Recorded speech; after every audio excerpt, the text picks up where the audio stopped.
is going to be, this is far out, but this is good. And that is that there's a sign, Pat, that God gave of the first warning of an economic fall, in a sense. The first cycle is actually in Genesis, when you have 7 years of plenty and 7 years of famine. The sign, the warning he gave was the dream to Pharaoh of 7 cows, each one is a year, and then 7 bad cows, each one is a year. So you got the number 7, you got the figure of a cow. Now here's a far out thing. What happened is, last September, a cow was born, literally. The AP, not a Christian organization, takes the image of that cow, spreads it across America, and I think they have that image. That image is a cow literally born with a number 7 on its head. There it is. 7 on its head. The AP goes across America, released her, and it happened. What day? September 25th, that's released. That's the opening day of the Shemitah, the sign of the 7th year on the opening day. Now another cow was born in Texas, and as a Christian farmer, the calf is born. It's a red heifer. Something strange about the red heifer, and I have a picture of that there. That is a second cow with a number 7, born on the same day, September 25th, the opening day of the Shemitah. This is the biblical sign. Now, the thing is that in 1973, you had the Shemitah that led to a different kind of fall. You had not only economy, you had a spiritual fall. America legalizes the killing of its unborn children. This is major.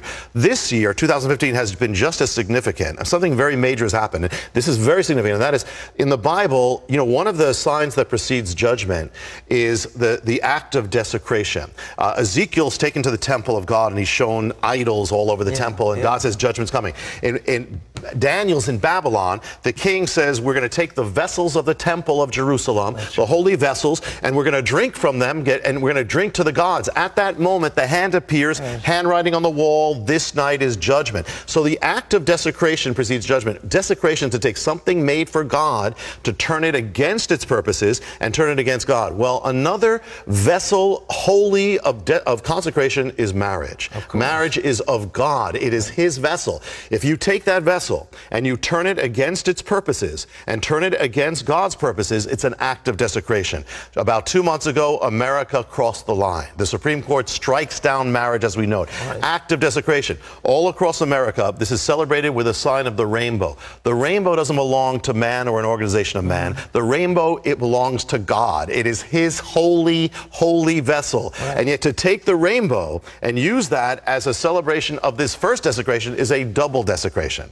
And then that night, Pat, remember with Babylon, it happens in the palace, the highest house of Babylon, on the wall. Well, that night, the White House, the highest house in the land, puts up the sign of the rainbow on, literally, the White House becomes a vessel of desecration celebrating this. This is a triple desecration. And what is the rainbow? The rainbow is a sign of God's covenant. It's a sign linked to judgment and mercy. And so to twist that, to turn that on its head, how much more can we do to provoke God in this hour? And so here we have, they have the handwriting in Babylon. Now you have the handwriting appears on the White House, on the walls of the White House, in the color of the rainbow. So this, and you say, how can we get any worse than that? We crossed the line. Well, right now there's a woman in jail now. And this is another sign. In the Bible, you actually had, before judgment came, you had prophets in jail. You had Jeremiah in jail when the thing came. It's a sign, the prophets cried out. They said, woe to those who call evil good and good evil. Well, it's happening now. And so here, and they're calling her defiant. It's not, she's not defiant. It's America that's defiant. Woe to those who call obedience defiance and defiance obedience. So we are in a very dangerous period, on top of the fact that the Shemitah is coming in this time. So I believe it's like a perfect storm, all these things coming together.